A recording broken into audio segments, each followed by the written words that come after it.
North Korea. For over 70 years the country has been ruled by one family. Its tyrannical leader Kim Jong-un has subjected his people to extreme hardship. The regime survives by repression, by complete blockade on information with the security services and field tactics. At the start of the pandemic, North Korea sealed its borders. We now know next to nothing about what's been happening inside the country. Sometimes people describe North Korea as a black hole of information, and that black hole has become significantly darker over the last few years. For months we've been communicating in secret with 3 people who've risked their lives to expose a disaster unfolding. We've used animations and actors to illustrate their words. These days watching and sharing foreign videos is severely punished. One wrong move and you're facing execution and a desperate struggle for survival. Free supplies are so low people have started dying. I want to live in a society where we don't starve, where my neighbors are alive, and where we don't have to spy on each other. I've been working as the BBC's correspondent in Seoul for just over a year, and for all the time I've been here, North Korea's borders have been shut. I knew these closures would be a big impact on people's lives, so when I arrived I wanted to find a way to hear from people inside the country. North Koreans are forbidden from talking to anyone outside the country, particularly journalists. There are a couple of specialist news organizations that have a network of sources in North Korea. We decided to try and work with one of these organizations to speak directly to people in the country so that we can understand what was happening. One of these news organizations is OK, based in Seoul. Hello is its editor-in-chief. I'm sorry we're a bit late. So what happens to our questions now? I'm wait as long as it takes. For months we exchanged hundreds of messages with the sources in North Korea, each containing just snippets of information to protect people's identity and keep them safe, until finally we had enough to put together. I woke up by 5 a.m. and make breakfast for my family, then I go and prepare my business at the market where I sell medicine. One of the people we've been communicating with is a market trader who lives up near the border with China, and she makes her living by smuggling medicine over the border from China. Her earnings support her family, so her husband and her 2 children. Before covert life was stable, I didn't smuggle every day when my business made quite a profit, but since covert my earnings halved, it's become much harder to smuggle things over the border and the crackdowns had become stricter. I tried to smuggle but I got caught. I had to bribe an official with money I didn't have and barely got away with it. After that I was monitored and I couldn't do anything. Most of the products in the market came from China, but it's empty now. You could always find crane, but not these days. Our food situation has never been this bad. Recently people have been knocking on the door asking for food because they're so hungry. North Korea has 2 borders. The one with South Korea is closed because the 2 countries are technically still at war. It's the most heavily fortified border in the world, known as a demilitarized zone. To the north is a vast 1,300-kilometer border with China.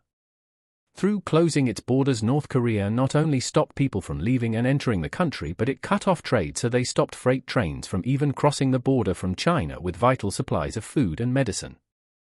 I work on construction projects. Often we have to work late into the night and I sleep at the site.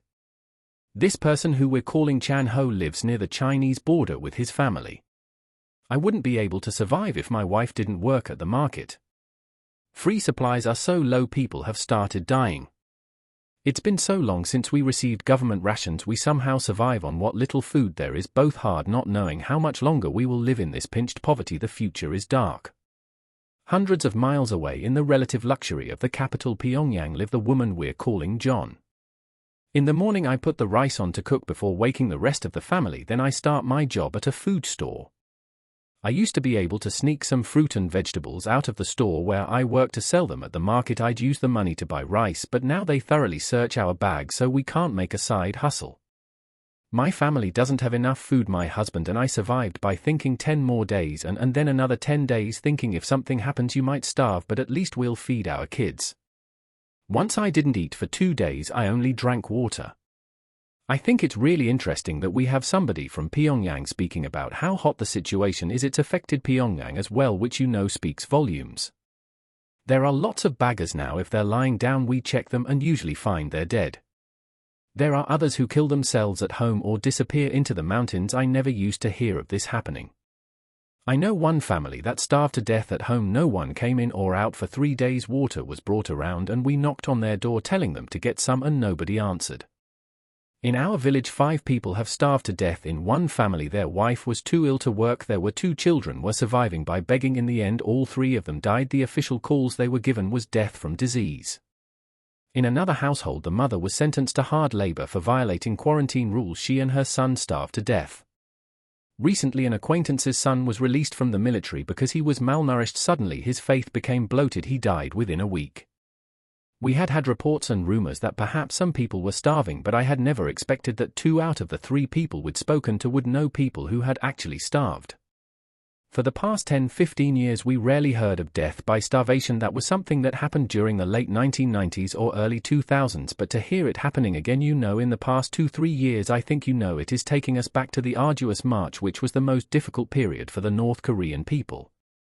In the late 1990s, when Kim Jong-un's father Kim Jong-il was in power, as many as 3 million people died in a devastating famine known as the Arduous March. The Red Cross estimates that almost half of North Korean babies will die before they're 5. The North Korean economy had collapsed, meaning the state could no longer provide its people with food. Disastrous floods mean North Korea is desperately short of food. Many now rely on international aid to survive.